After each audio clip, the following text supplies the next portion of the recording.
നമസ്കാരം. തല നരയ്ക്കുവ തല്ലൻ്റെ വൃദ്ധത്വം, തല നരയ്ക്കാത്ത തല്ലൻ യുവത്വവും, കുട്ടിയ ദുഷ്പ്രഭുത്വത്തിൻ തിരുമുമ്പിൽ തല കുനിക്കാത്ത ശീലമൻ യൗവനം.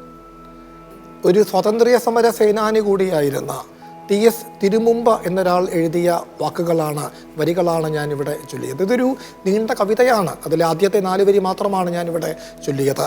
ഇത് എഴുതാനുള്ളൊരു പശ്ചാത്തലം എന്താണെന്ന് വെച്ചാൽ, അദ്ദേഹത്തെ ഒരു സംഘടന പ്രായ കൂടുതലിൻ്റെ പേരിൽ നീക്കിയത്രേ. ഒരു പ്രതിഷേധ സൂചകമായിട്ടാണ് അദ്ദേഹം ഈ വരികൾ കുറിച്ചത്, ഈ നീണ്ട കവിത എഴുതി അവർക്ക് അയച്ചു കൊടുത്തത്. പക്ഷേ നമുക്ക് ഏതൊരു ദുഷ്പ്രഭുത്വത്തിനുമെതിരെ, ഏതൊരു സ്വേച്ഛാധിപത്യത്തിനുമെതിരെ ഉപയോഗിക്കാവുന്ന ശക്തമായ പ്രതിഷേധ വചസ്തുക്കളായി ഇവയെ കണ്ടുകൂടായികയില്ല. അതെ, നമ്മൾ ഒരു വിപ്ലവകാരിയുടെ ചരിത്രമാണ് ഇവിടെ ചർച്ച ചെയ്തു വരുന്നത്.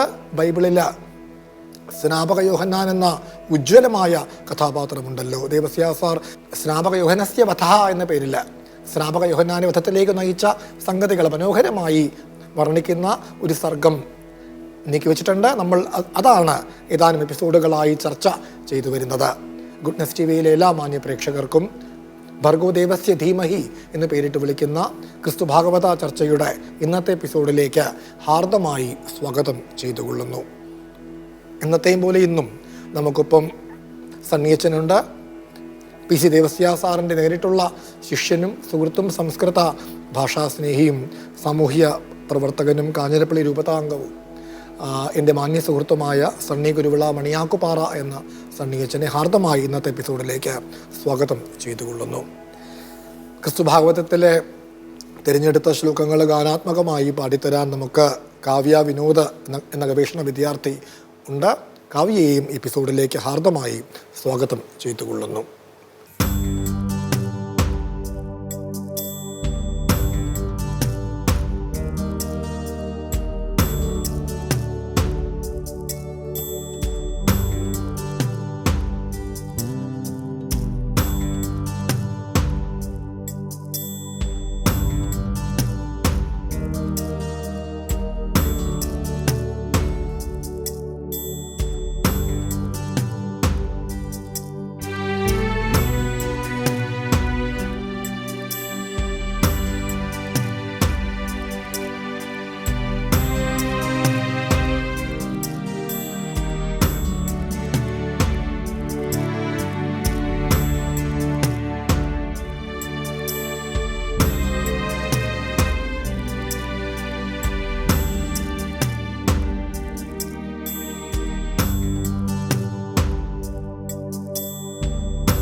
അച്ഛാ, നമ്മളൊന്നും പതിവ് തെറ്റിച്ചില്ല.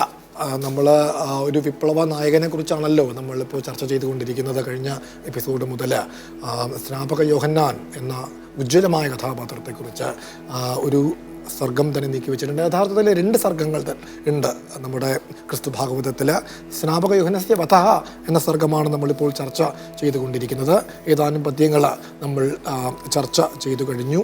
നമുക്ക് ചർച്ച തുടരാം. തൊട്ടടുത്ത ശ്ലോകത്തിലേക്ക് നമ്മൾ കടക്കുകയാണ്. നമ്മൾ അവസാനം 2 സർഗം ഉണ്ടെന്ന്. അതെ, മുഖ്യമായിട്ട് 2 സർഗമാണ്. അതെ.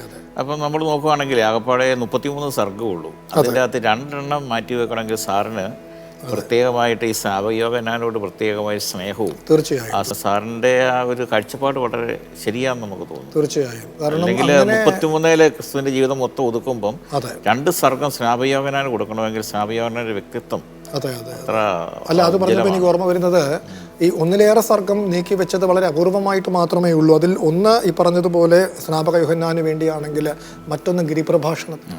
ശരിയാണ്. അപ്പോൾ ഗിരിപ്രഭാഷണം നമ്മുടെ ഈ ബൈബിളിൻ്റെ മർമ്മം എന്ന് പോലും കരുതാവുന്ന ഗിരിപ്രഭാഷണത്തിന് വേണ്ടിയാണ്. അത് പക്ഷേ സ്വാഭാവികമാണ്. അതേസമയം ഒരു കഥാപാത്രത്തിന് വേണ്ടി 2 സർഗം നീക്കി വെക്കുക എന്ന് പറയുമ്പോൾ അത്രമാത്രം ആ കഥാപാത്രം ദേവസ്യ സാറിനെ ആകർഷിച്ചിരിക്കണം. അതിൽ അത്ഭുതമില്ല. കാരണം ആ കഥാപാത്രം അത്രയ്ക്ക് ഉജ്ജ്വലമാണ്. അതൊന്ന് അതിനോട് ചേർത്ത് പറയേണ്ട ഒരു കാര്യം, സ്നാപകയോഹന്നാൻ എന്ന് പറയുന്നത് ഈശോയ്ക്ക് വഴിയൊരുക്കാനായിട്ട് വന്നു. അതെ അതെ ഈശോയുടെ വഴി ഇത് തന്നെയായിരുന്നു. അവിടുന്ന് സത്യത്തിന് വേണ്ടിയിട്ട് നിലകൊണ്ടു, അധർമ്മങ്ങൾക്കെതിരെ ശബ്ദിച്ചു. അതുകൊണ്ട് അവിടുത്തെ കൊണ്ടുപോയി കുരിശ് തറച്ചു കൊന്നു. ഇതിനേക്കാളും കുറേയും കൂടെ ക്രൂരമായിട്ട് ഇഞ്ചിഞ്ചായിട്ട് കൊന്നു. അപ്പോൾ 2 പേരുടെ ഈ സ്നാപകയോഹന്നാൻ വഴി എന്ന് പറയുന്നത് യേശുവിൻ്റെ വഴി തന്നെയാണ്. അല്ലെങ്കിൽ യേശുവിൻ്റെ വഴിയാണ് സ്നാപകയോഹന്നാൻ നേരത്തെ വരച്ച് കാണിച്ച്. അതെ അതെ അച്ഛാ, അദ്ദേഹത്തിൻ്റെ ഈ മരുഭൂമിയിലെ ഗർജിതം എന്ന ഖണ്ഡകാവ്യം സ്നാപക യോഹന്നാനെ കേന്ദ്ര കഥാപാത്രമാക്കി ഉള്ളതാണല്ലോ. പിന്നെ മറ്റൊരു കാര്യം, നമ്മൾ ഇദ്ദേഹത്തെ ഒരു സംസ്കൃത കവിയായിട്ടാണ് കരുതുന്നത്. അദ്ദേഹം മലയാളത്തിലും തത്തുല്യമായി കവിത എഴുതാൻ സമർത്ഥനാണെന്ന് നമുക്ക് ബോധ്യപ്പെടും ആ കൃതി വായിക്കുമ്പോൾ. അതിൽ സംശയമില്ല. കാരണം ഈ സംസ്കൃതത്തിൽ എത്ര മനോഹരമായി അദ്ദേഹം എഴുതിയോ അത്രയും മനോഹരമായി തന്നെ ദേവസ്യ സാറ് മലയാളത്തിലും കവിത എഴുതി എന്ന് നമുക്ക് ബോധ്യപ്പെടും. ആർക്കും ബോധ്യപ്പെടും ആ ഖണ്ഡകാവ്യം വായിച്ചാൽ. നമുക്കൊരു ദിവസം ആ ഖണ്ഡകാവ്യം നമുക്ക് ചർച്ചയ്ക്ക് എടുക്കുകയും ചെയ്യാമെന്ന് വിചാരിക്കുന്നു. നമ്മൾ തൊട്ടടുത്ത ശ്ലോകത്തിലേക്ക് കടക്കാം വെച്ച. ഇവിടെ ഈ ഭഗവത്ഗീതയെ അനുകരിക്കുന്ന ഒരു ശ്ലോകത്തോടു കൂടിയാണ് നമ്മൾ കഴിഞ്ഞ എപ്പിസോഡ് അവസാനിപ്പിച്ചത്. തൊട്ടടുത്ത ശ്ലോകത്തിലേക്ക് അതെ അതെ അനുകരിക്കുകയും അനുസ്മരിപ്പിക്കുകയും ചെയ്യുന്ന ശ്ലോകമാണെങ്കിൽ പോലും തീർത്തും വ്യത്യസ്തമായ ഒരു ആശയത്തോടു കൂടിയ ശ്ലോകമായിരുന്നു.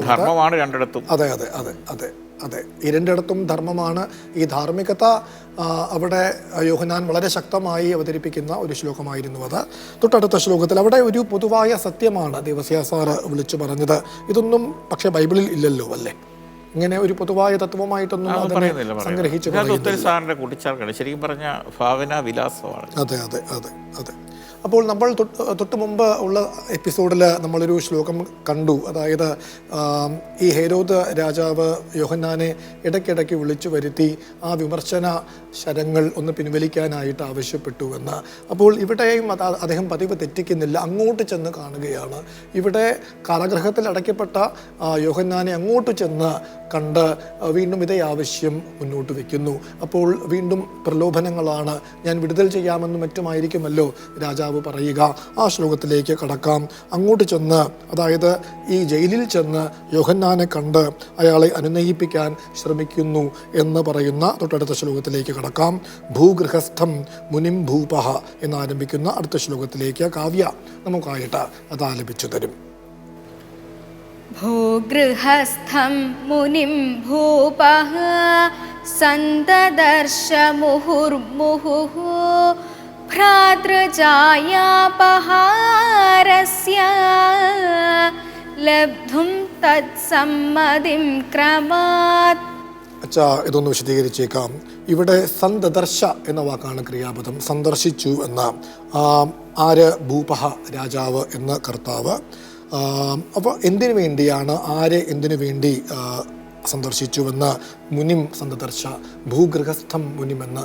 കാരാകാരത്തിൽ അടയ്ക്കപ്പെട്ട മുനിയെ, ജയിലിൽ അടയ്ക്കപ്പെട്ട സ്നാപക യോഹന്നാനെ അങ്ങോട്ട് ചെന്ന് കണ്ടു. വീണ്ടും വീണ്ടും കൂടെ ചെന്ന് കാണുകയാണ്. എന്ന് വെച്ചാൽ ഒരു പ്രാവശ്യം കാണും, അനുനയിപ്പിക്കും, അത് ഫലവത്താവില്ല, വീണ്ടും പ്രതീക്ഷ നഷ്ടപ്പെടാതെ വീണ്ടും പോയി കാണും. അങ്ങനെ കൂടെ കണ്ടുവെന്നാണ് ദേവസ്യ സാറ് പ്രയോഗിച്ചിരിക്കുന്നത്. എന്തിനു വേണ്ടി കണ്ടു എന്ന് വ്യക്തമാക്കുന്നു. തത്സമ്മത്യം ലബ്ധും, അയാളുടെ സമ്മതി നേടിയെടുക്കുവാൻ വേണ്ടി, അംഗീകാരം നേടിയെടുക്കുവാൻ വേണ്ടി. എന്തിനെ ചൊല്ലിയുള്ള അംഗീകാരമാണ്? ഭ്രാതൃജായാപഹാരസ്യ. താൻ തൻ്റെ സഹോദരൻ്റെ പത്നിയെ അപഹരിച്ച് തൻ്റെ പത്നിയാക്കിയല്ലോ, ആ വിഷയത്തിൽ യോഹന്നാൻ്റെ സമ്മതി, അംഗീകാരം നേടിയെടുക്കുവാൻ. യോഹന്നാൻ സമ്മതിച്ചു കഴിഞ്ഞാൽ ജനവും സമ്മതിച്ചുകൊള്ളും എന്ന വിശ്വാസത്തിൻ പേരിലാണ്. അപ്പോൾ അവിടെ ജനത്തെ രാജാവ് കരുതുന്നില്ല, യോഹന്നാനെ സമ്മതിപ്പിച്ചാൽ മതി. യോഹന്നാൻ അംഗീകരിച്ചു കഴിഞ്ഞാൽ ജനം അത് അംഗീകരിച്ചു കൊള്ളും എന്നതുകൊണ്ട് യോഹന്നാൻ്റെ സമ്മതിക്ക് വേണ്ടി, താൻ ചെയ്ത കുകൃത്യത്തിന് യോഹന്നാൻ്റെ സമ്മതിക്ക് വേണ്ടി, അത് നേടിയെടുക്കുവാൻ വേണ്ടി ദേവസ്യ സാറ് ഒരു വാക്കുകൂടി പ്രയോഗിച്ചിട്ടുണ്ട് കേട്ടോ, ക്രമേണ ലബ്ധം. അപ്പം അതൊക്കെ മതിയെന്നേ. വീണ്ടും വീണ്ടും പോയി കാണാൻ രാജാവ് തയ്യാറാണ്. കാലക്രമത്തിൽ മതി, ഒരു ധൃതിയുമില്ല, ഒരു തിരക്കുമില്ല രാജാവിന്. ക്രമേണ ലബ്ധം, കാലക്രമത്തിൽ നേടിയെടുക്കുവാൻ വേണ്ടി അദ്ദേഹം കാരാഗൃഹത്തിൽ ചെന്ന യോഹന്നാനെ മുഹുഹു വീണ്ടും വീണ്ടും കൂടെ കൂടെ സന്ദർശിച്ചു. അങ്ങനെയൊന്നും ബൈബിളിലില്ല. ഇവിടെ ഇല്ലെന്ന് മാത്രമല്ല, നമ്മളിവിടെ രണ്ട് ശക്തികളുടെ പോരാട്ടമാണ് കാണുന്നത്. ഒന്ന് ഒരു മോറൽ പവർ, രണ്ടാമത്തെ തന്നെ പവർ ഓഫ് അതോറിറ്റി. അപ്പോൾ നോക്കി യോഹന്നാന് പ്രത്യേകിച്ച് പടയാളികളായിട്ട് ഒരു ആയുധങ്ങളൊന്നുമില്ല, എങ്കിലും ആയുധവും പട്ടാളവും ഒക്കെ ഉള്ള രാജാവ് അവിടെ ചെല്ലുന്നതിന് കാരണം മോറൽ പവറാണ്. രാജാവിൻ്റെ പവർ മോറൽ പവറിന് മുമ്പിൽ അടിപതറുവാണ്. ഈ രാജാവിന് പേടിയാണ്, കാരണം അത്രമാത്രം ശിഷ്യസമ്പത്തുണ്ട്. അവർ സംഘടിച്ച് അവിടെ കൊള്ളയുണ്ടായില്ല, അവിടെ കലഹം ഉണ്ടാക്കി രാജാവിന് കിരീടം തെറിക്കുമോ എന്നുള്ളൊരു പേടിയുമുണ്ട് ഉള്ളിൽ. തീർച്ചയായിട്ടും യോഹന്നാൻ്റെ ആ വിശുദ്ധിയെക്കുറിച്ച് അല്ലെങ്കിൽ അദ്ദേഹത്തിൻ്റെ ധാർമ്മികതയെക്കുറിച്ച് മതിപ്പും കാണും. അല്ല, അദ്ദേഹത്തിൻ്റെ ഒരു സ്വഭാവനിഷ്ഠയോട് രാജാവിനൊരു മതിപ്പൊക്കെ ഉണ്ടാകുമായിരിക്കാം. പക്ഷേ ഒരു മമതയോ സ്നേഹമോ ഒന്നും കാണാൻ വഴിയില്ല. അദ്ദേഹത്തിൻ്റെ പിറകിൽ ഒരു ജനതതിയുണ്ട്, ആ ഒരു ജനസമ്മതി അയാൾക്ക് ഉണ്ട്. അപ്പോൾ അതുകൊണ്ടുള്ളൊരു പേടി കൂടി ആവണമല്ലോ. ഈ ബൈബിളിൽ പറയുന്നുണ്ട്, ഈ ധാർമ്മികതയുള്ള ആൾക്കാർ അല്ലെങ്കിൽ ധർമ്മനിഷ്ഠയുള്ളവരെ അവരുടെ ശത്രുക്കൾ പോലും ബഹുമാനിക്കുന്നുണ്ട്. അങ്ങനെ ഒരു വകുപ്പ് വെച്ച് നോക്കുമ്പോൾ രാജാവിന് ഉള്ളിനുള്ളൊരു മതിപ്പും കൂടി ഇല്ലെന്ന് നമുക്ക് പറയാൻ പറ്റും. നമുക്ക് അടുത്തതിലേക്ക് കടക്കാം. അച്ഛൻ പറഞ്ഞൊരു ആശയത്തെ കൂടുതൽ വ്യക്തമാക്കുന്ന ഒരു ശ്ലോകത്തിലേക്കാണ് നമ്മൾ കടക്കുന്നത്. ഇവിടെ ആരോട് യാചിക്കുന്നുവെന്ന് ദേവസ്യ സാറ് ആശ്ചര്യപ്പെട്ടു പറയുന്നൊരു ശ്ലോകമാണ്. ഇവിടെ ബന്ദിയായ ഒരാളോട് സ്വേച്ഛാധിപതിയായ ഒരാൾ യാചിക്കുകയാണ്. നേരെ മറിച്ചല്ലേ സംഭവിക്കുക? ഒരു തടവിലിടപ്പെട്ടവൻ ഈ ഭരണാധികാരിയോടല്ലേ യാചിക്കുന്നത്? ഇവിടെ നേരെ മറിച്ചാണല്ലോ കാണപ്പെടുന്നത്. അതെ, വിരോധാഭാസമാണ്. ഒരു ആശ്ചര്യജനകമാണല്ലോ ഈ സംഗതി എന്ന് അത്ഭുതം കൂറിക്കൊണ്ട് പറയുന്ന അടുത്ത ശ്ലോകത്തിലേക്ക് കടക്കുകയാണ്. സ്വച്ഛന്ദ ശാസകോ ഭൂപഃ എന്നാരംഭിക്കുന്ന അടുത്ത ശ്ലോകത്തിലേക്ക് കടക്കാം. കാവ്യ നമുക്കായിട്ട് അത് ആലപിച്ചു തരും. സ്വച്ഛന്ദ ശാസകോ ഭൂപഃ പരതന്ത്രം സ്വബന്ദിനം ജനാപവാതകാരായാഃ യാചതേ ഹന്ത മോചനം. നോക്കൂ ദേവസ്യ സാർ എന്താണ് പറയുന്നതെന്ന്. ഇവിടെ യാചത്തെ ഇരക്കുന്നു. ആരോട് ഇരക്കുന്നു? അതിലാണ് ആശ്ചര്യം. ഇവിടെ ഭൂപനാണ്, രാജാവാണ് ഇരക്കുന്നത്. എങ്ങനെയുള്ള ഭൂപൻ? സ്വച്ഛന്ദ ശാസക, സ്വേച്ഛാധിപതിയായ രാജാവ്. ഇരക്കുന്നത് ആരോടാണ്? തൻ്റെ ബന്ദിയോടാണ്, തൻ്റെ തടവുകാരനോട്. സ്വബന്ദിനം, തൻ്റെ തടവുകാരനോട് ഇരക്കുന്നു. ആ തടവുകാരൻ്റെ വിശേഷണം പരതന്ത്രം, പരതന്ത്രനായ, പാരതന്ത്ര്യം അനുഭവിക്കുന്ന അസ്വതന്ത്രനായ തൻ്റെ തടവുകാരനോട് സ്വേച്ഛാധിപതിയായ രാജാവ് അങ്ങോട്ട് ചെന്നിരക്കുന്നു. എന്തിനു വേണ്ടി? മോചനത്തിന് വേണ്ടി, തന്നെ മോചിപ്പിച്ച് കിട്ടുവാൻ വേണ്ടി. എന്തിൽ നിന്ന്? ജനാപവാദമാകുന്ന കാരാഗൃഹത്തിൽ നിന്ന്. അപ്പോൾ രാജാവ് തിരിച്ചറിയുകയാണ്, താനാണ് ബന്ധിതൻ, താനാണ് ബന്ദി, താനാണ് തടവിലിടപ്പെട്ടവൻ. ജനാപവാദമാകുന്ന കാരാഗൃഹത്തിൽ അടയ്ക്കപ്പെട്ട ഒരു ബന്ദിയാണ് താനെന്ന് തിരിച്ചറിയുന്ന രാജാവ് അതിൽ നിന്ന് മോചനം നേടുവാനായിട്ട് അങ്ങോട്ട് ചെന്ന് തൻ്റെ തടവുകാരനായ യോഹന്നാനോട്, ആ മുനിയോട് യാചിക്കുന്നു. അപ്പോൾ ഇത്ര മനോഹരമായ ഒരു ശ്ലോകമാണെന്ന് നോക്കൂ. ഒന്നുകൂടി നോക്കാം. സ്വച്ഛന്ദ ശാസകഃ, സ്വേച്ഛാധിപതിയായ രാജാവ്, പരതന്ത്രനായ, പാരതന്ത്ര്യം അനുഭവിക്കുന്ന തൻ്റെ തടവുകാരനായ സ്വബന്ധിനം ജനം. ആ ജനത്തോട്, സ്നാപക യോഹന്നാനോട് ജനാപവാദകാരായാഹ മോചനം യാചത്തെ, ജനാപവാദമാകുന്ന കാരാഗൃഹത്തിൽ നിന്ന് മോചനം ഇരുന്നുവെന്ന്. ഹന്ത ആശ്ചര്യത്തെ കുറിക്കുന്ന ഒരു വ്യാക്ഷേപമാണ്. ഹന്ത ആശ്ചര്യം എന്ന് പറയട്ടെ എന്നാണ് പദ്യം അവസാനിക്കുന്നത്. അച്ഛാ, അപ്പോൾ ഇങ്ങനെ വീണ്ടും വീണ്ടും ആവശ്യപ്പെട്ടിട്ടും യോഹന്നാൻ്റെ നിലപാടെന്തായിരുന്നു? ഒരു മാറ്റവുമില്ല. കാരാഗൃഹത്തിൽ അടയ്ക്കപ്പെടുന്നതിന് മുമ്പ് തൻ്റെ നിലപാട് എന്തായിരുന്നുവോ അത് തന്നെയാണ് അതിൽ അടയ്ക്കപ്പെട്ടിട്ടും യോഹന്നാൻ്റെ നിലപാട്. അങ്ങയ്ക്ക് ധർമ്മീയമല്ല, ധാർമ്മികതയല്ല. ഈ സോദരീയ ജായ അപഹരണം, സഹോദരൻ്റെ ഭാര്യയെ അപഹരിക്കൽ താങ്കൾക്ക് ചേർന്നതല്ല, അത് ധാർമ്മികതയല്ല എന്ന് വീണ്ടും അതേ വാക്കുകൾ, ഒരു വാക്ക് പോലും മാറ്റാതെ വീണ്ടും അതേ വാക്കുകൾ യോഹന്നാൻ ആവർത്തിക്കുന്നുവത്രേ. അതിനെക്കുറിച്ചുള്ളതാണ് അടുത്ത ശ്ലോകം. അതിലേക്ക് കടക്കാം. ബഹുശോപി അർത്ഥമാനസഹ എന്നാരംഭിക്കുന്ന തൊട്ടടുത്ത ശ്ലോകത്തിലേക്ക്. ബഹുശോപ്യർത്ഥ്യമാനസഃ പ്രത്യഭാഷത പൂർവവത് ന ധർമ്മ്യം ഭൂപസോദര്യാ ജായാപഹരണം തവ.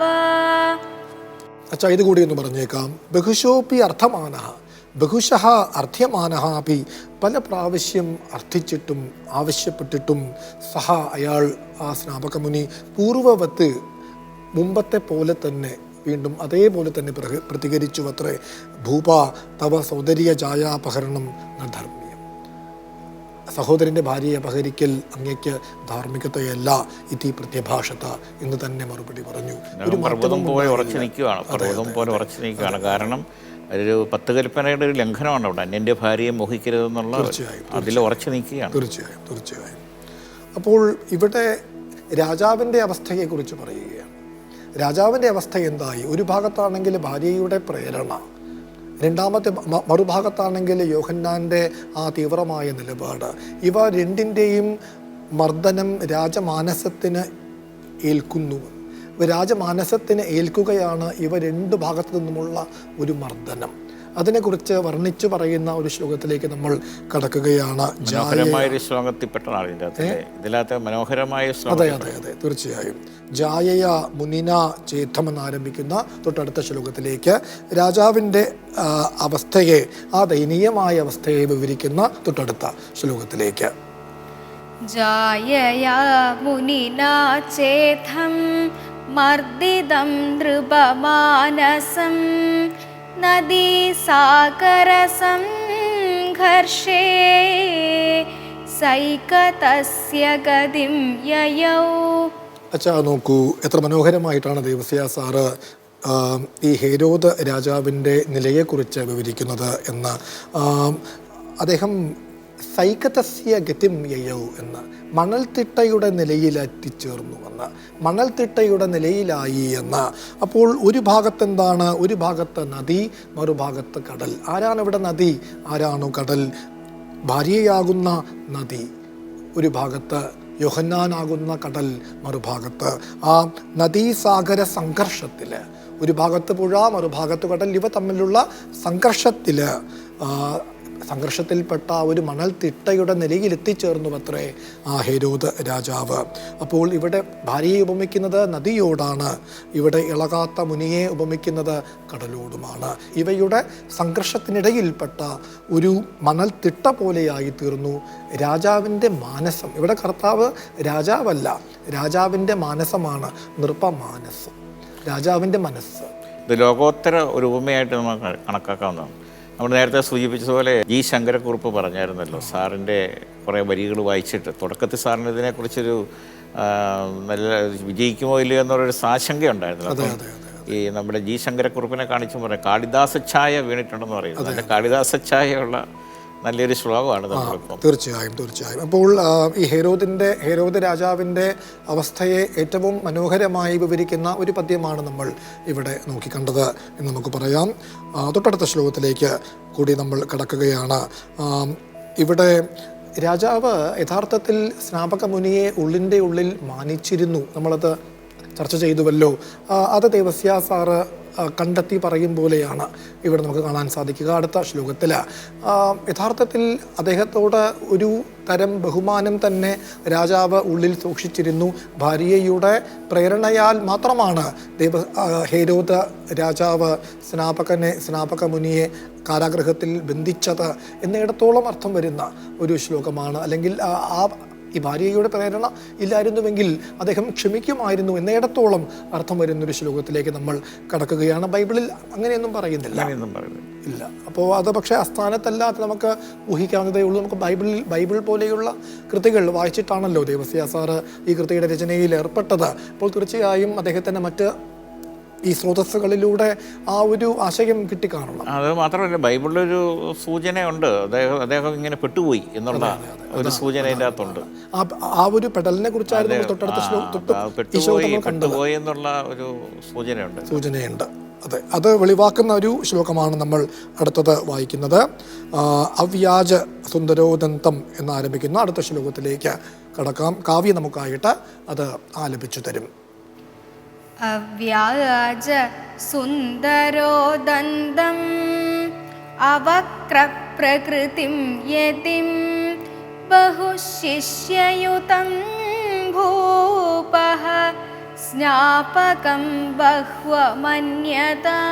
അപ്പോൾ നോക്കു വെച്ചാൽ ബഹുവമന്യത എന്നാണ്, ബഹുമാനിച്ചിരുന്നു, അങ്ങേയറ്റം മാനിച്ചിരുന്നു എന്ന്.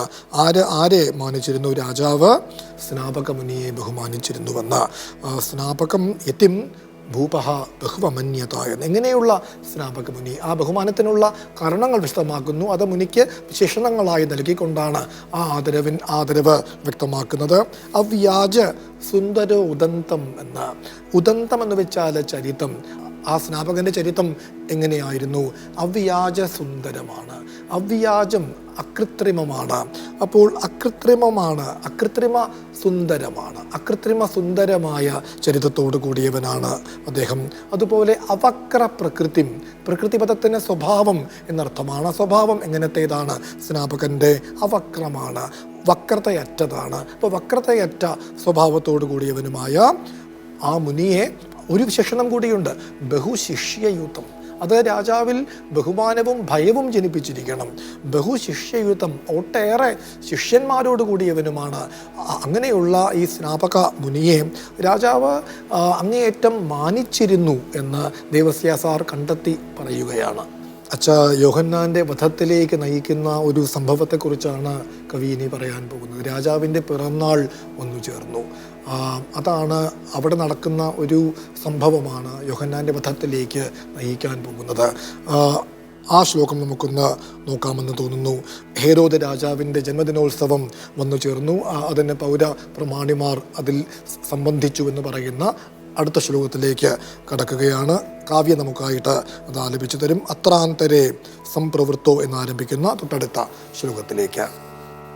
അത്രാന്തരെ സംപ്രവൃത്തോ രാജ്ഞോ ജന്മദിനോത്സവഃ യസ്മിൻ സമ്മിലിതാസ്തസ്യ സർവേ ശ്രേഷ്ഠാധികാരിണഃ. ഇതുകൂടി ഒന്ന് വിശദീകരിച്ചേക്കാം. അത്രാന്തരെ എന്നാണ് ആരംഭിക്കുന്നത്. അതിനിടയ്ക്ക് എന്നർത്ഥം. അതിനിടയ്ക്ക് രാജ്ഞഃ ജന്മദിനോത്സവഃ സംപ്രവൃത്തഃ, രാജാവിൻ്റെ പിറന്നാൾ ആഘോഷം വന്നു ചേർന്നു. യസ്മിൻ, അതിൽ തസ്യ സർവേ ശ്രേഷ്ഠാധികാരിണഃ, ഈ ഉന്നതരായ എല്ലാവരും അതിൽ പങ്കുകൊണ്ടു എന്ന് പറയുന്ന ശ്ലോകമാണ് നമ്മളിപ്പോൾ വായിച്ചത്. ഇനിയും ഒട്ടേറെ ശ്ലോകങ്ങളുണ്ട്. നമ്മൾ പറഞ്ഞു ആ പിറന്നാൾ ആഘോഷത്തിൽ നടക്കുന്ന ഒരു സംഗതിയാണ് അവിടെ യോഹന്നാൻ്റെ മരണത്തിലേക്ക് പോലും നയിക്കാൻ പോകുന്നത് എന്ന്. അപ്പോൾ സ്നാപക യോഹന്നസ്യ വധഃ എന്ന പേരോട് കൂടിയ സർഗത്തിൽ ഇനിയും ഒട്ടേറെ ശ്ലോകങ്ങളുണ്ട്. വരും എപ്പിസോഡുകളിൽ നമ്മളത് ചർച്ചയ്ക്ക് വിധേയമാക്കുകയും ചെയ്യും. ഗുഡ്നെസ് ടിവിയിലെ എല്ലാ മാന്യ പ്രേക്ഷകർക്കും നന്ദി, നമസ്കാരം. ഈ പ്രോഗ്രാമിനെ കുറിച്ചുള്ള നിങ്ങളുടെ അഭിപ്രായങ്ങളും നിർദ്ദേശങ്ങളും വാട്സാപ്പിലൂടെ ഞങ്ങളെ അറിയിക്കുക. അറിയിക്കേണ്ട നമ്പർ 9074576022.